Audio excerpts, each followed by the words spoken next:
Update. I, 27 male, am suing my brother, 42 male, and my girlfriend, 23, wants me to disown my parents too. Is she right? Original post. I previously deleted the original post just to be safe. But here's a summary. After I got a degree in computer science, my brother and his 2 partners recruited me to work a summer for them. They wanted me to set up their infrastructure for their new company in finance and investments. One summer turned into 2 years of free work as a secretary, receptionist, systems tech, personal assistant, accountant, research analyst. They paid me about 4 or 5 times, totaling around $7,000 to $8,000 in 2 years. When I left to start grad school, they were mad that I wouldn't stay. When I finished grad school and put them on my resume, they lied to prospective employers about me. They denied I worked for them and said I was trying to use my brother's name to get ahead. They also accused me of visiting their office and sexually harassing female employees they never even had. I called them to ask them about it, and they, including my brother, just laughed about the whole thing and said I was getting what I deserved. Kind of like, it's what you get when you mess with us. My counselor and some other people from school, including my headhunter, helped me get a job. But I had to sue my brother and his partners for slander and other things. My brother called me to laugh about the lawsuit when they got served, but now they're scared and my brother has my dad pressuring me to drop the lawsuit and just sit down with them both to work something out. My dad called this just a little big brother bullying little brother nonsense and demanded I drop the lawsuit. He and my mom uninvited me to Thanksgiving at their house, but my mom pretty much tried to stay out of it. I could tell this was hard for her. Now for the update. There's very little to update legally in terms of the lawsuit, but I had a laptop that contained lists of clients that my brother and his partners stole from their respective employers before they left to start the company. I didn't want to turn those files over to my attorney because things are bad enough for them already. My girlfriend had a different opinion. She wants me to just absolutely let them have it and crush them. I called my attorney and told him I had the files and dropped them off at his firm on the 9th. On the 10th, I got a call from his firm saying that my attorney needed to see me that very day. I went in, and he said that the files would be turned over to the U.S. Attorney's Office, so it's out of our hands now. But he really wanted to talk to me about my parents. He spoke to my dad and basically said that my dad is a world-class prick. He's going to subpoena both my parents to testify at a deposition and probably at trial if we make it that far. He wanted me to prepare myself for what they might say about me. He made it clear there is no turning back now. I didn't pay anything for my attorney to take the case, so his firm is very financially invested in this now. Basically, they're calling the shots. I think my attorney thinks I'm weak or that I'll want to back off or take it easy on them. He actually told me that he knows my family would weaken me. I think he underestimates me. Anyway, he told me to just brace myself for the heat my dad will bring on me. I told him I had 2 older sisters on my side, and my mother was pretty neutral. He assured me that my mother is absolutely not neutral, so he just told me to prepare for anything. So I got phone calls from my 2 sisters, who both live about 300 miles away. They were disgusted with my dad and my brother's behavior and had told me they were 100% behind me. Now they told me that my girlfriend and I are uninvited to go see them and their children this Christmas. They told me they loved me, but that I needed to back off of this lawsuit.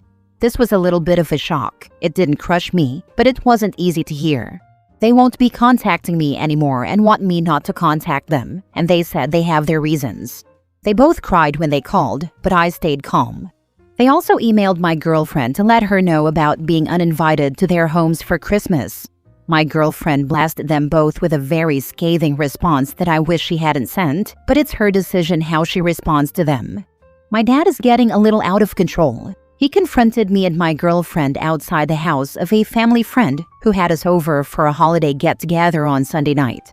It got heated, and I said some things that were probably below the belt and made him almost cry. His eyes watered, and he was trying not to cry. Then my girlfriend jumped in and blasted him like she did my sisters. Basically, she's on a roll right now. I can tell the gloves have come off for her. My mom just stayed in my dad's truck and watched, but she couldn't hear anything, I don't think. For now, there's nothing else going on. Oh, one other thing. My attorney said my brother and his partners closed doors on their business already.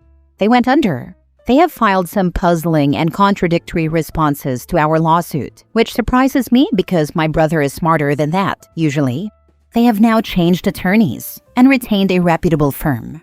The first thing the new attorneys did was ask what it would take to settle. My attorney says their new attorneys are smart. They know it will be a bloodbath in court. I guess I'll just have to wait and see where it goes from here. But some of you commented from experience that the blowback from legal battles like this tears families apart for decades sometimes. I can see how this can happen and probably will. Now for the top comments before reading the last update. You're absolutely in the right here. I am sorry your sisters turned their backs on you like that, but your girlfriend seems to have a good head on her, if a little heated. Rifts can heal, but you do not deserve to be treated this way. Good luck, and make sure to keep us posted. Yeah, when my dad told us that it should tell us something, that the family's on his side and knows we're wrong, my girlfriend told him something like, "There's a big difference between people taking your side and people knowing you're right. They took your side because they owe you money, and you coerced them into it, but they know you're in the wrong here. It should tell you something that you have to bribe people to be on your side. That's what should clue you in that you're wrong." My dad just looked at her, disgusted and angry, but I've never seen him speechless like that. I feel like your sisters were coerced by your opposing family members to cut you off. Do you know if this is what happened? I'm sure that's what happened. They didn't tell me anything other than they have their reasons. They said it hurts them a lot to do this to me and that they loved me and always will, but they didn't tell me why exactly they suddenly changed their minds. Frankly, I didn't want to know why. I just wanted to hang up the phone as soon as I could. It was hurtful to hear them say they wanted to cut all contact. In fact, I'm glad I didn't stay on the phone long enough to hear those reasons, because that just would have made it harder to stomach the whole thing. Now for the update 5 months later. Okay, let me begin by saying that I am not the original poster. I am his girlfriend. We live together, and I read the update post. My boyfriend is moving on and wasn't going to post a final update, so I asked if I could, and he said yes. Things have wrapped up. They signed a settlement agreement, and now it's up to the judge to approve it. The judge won't do that for 2 more weeks, but apparently it's a formality. It's a sure thing he'll approve it, or at least that's what the attorneys say. As far as the settlement, I can't really disclose much, but I can say that it's close to what my boyfriend was suing for in terms of the money figure. They had transferred their houses to their wives' names, which are in the process of being sold to pay off the settlement. The settlement included a written apology and complete admission of guilt from all 3 of the defendants. They also have to write apology letters and retractions to all the employers that refused to hire my boyfriend based on them slandering him. I think there were 4 companies in all. All 3 of them had their licenses taken away and will never work as financial advisors again in any state. They will also face a criminal investigation due to some forged signatures on some of the deals they made, which will lead to conviction but probably no jail time, according to the experts. Financially, they are beyond ruined, which is what I thought they deserved the whole time. I know my boyfriend regrets this whole thing, and I understand that. It's still his family, and they were close at some point. I think he's better off without them anyway, but that's easy for me to say. His parents are totally a lost cause. I don't think there will be a reconciliation in this lifetime after what's happened. I thought my boyfriend would be open to one when the dust settled, but now I don't. During the mediation hearings, his mom and dad both testified. They both lied, but I knew his crooked dad would. I was shocked that the mother lied about there having been a verbal agreement that my boyfriend would work for his brother's company in exchange for room and board at the parents' house, and that the dad had also been paying him in cash for working. She said she witnessed my boyfriend refusing payment from his brother many times. She lied about a lot of other very hurtful things right there, while my boyfriend sat there and watched her. She never looked at him, not once. His dad never looked at him either, but at least he sat there the whole time after he testified to support his older son and his friends. His mother left the room crying after she testified. I was not shocked that she testified because the attorney had said she might, but I was extremely shocked about the horrible things she said about my boyfriend. She will someday regret doing that to her son. Ugh, such an awful, revolting, and repulsive thing she did. What she did to her youngest son is inexcusable. I was beyond utterly disgusted that she did that. Ugh, she really has no clue how much damage she did to her youngest son. I doubt he'll ever get over it, and I doubt he will ever want to see her again. Not to rant about the mother, but she lied and said disgusting things about her youngest son, and he's the only good son she has. He's the only one who doesn't owe his dad anything. He's the only one with compassion and high morals, the only one who constantly worried about her and kept in touch with her. Ugh, she messed up in the most disgusting way. How can she do that? He was there for her more than her other 3 kids put together. All for a lawsuit that she had to know they were going to lose. Her testimony did nothing to help their case. Nothing. She testified for absolutely no reason. We sent Christmas gifts to my boyfriend's sisters and their daughters. We received thank you cards in return. They haven't contacted my boyfriend since, but I have received a couple of hello emails from one of them. She never mentions my boyfriend or the family problems. She just says hello and asks how I'm doing. I just respond by saying we are both good and hope they are all doing well. I'm not sure where this will go, but it's a small step in what seems like will be a long road before they are allowed by their father to reconcile with their brother, or until they have the courage to do so without their dad's blessing. I think they are both too embarrassed to contact my boyfriend directly. I can sense that they are trying to find a way that will eventually lead them to him. I think they need to just contact him, but that's not my decision. I keep looking at this from my perspective, and my family is really close, so it's hard to watch what's going on with his family. I just think, what the hell? Why do you do this to each other? But that's just how it is. Just to be clear, I knew very early on that my boyfriend's parents were toxic. I initially just wanted him to cut all ties with them, since the way they sided with the older brother, knowing how he tried to destroy his own little brother's career, told me a lot. I wished back then that my boyfriend would just disown them, but I knew that was unrealistic at the time. I knew I was emotional, and I backed off when I saw how stressed my boyfriend was. But things escalated and escalated, and now I think my boyfriend's mom has dealt a death blow to any chance of reconciliation. I'm not just saying that because I'm against it. I'm not for it, and I'm disgusted with her. But I can see the damage she did up close. I'm afraid he may never forgive her. She just went overboard in such a horrible way. I have been talking to my dad about this the whole time, and everything has turned out exactly the way he said it would. Everybody, all parties are destroyed. It's like a bomb went off and everybody got hit. Wow, the fact that his own mom testified against him, essentially picking the crappy son over the good son, that is horrible. It made me feel so sad and hollow inside. I can't even begin to imagine how your boyfriend must feel. I don't know if I could ever forgive that either.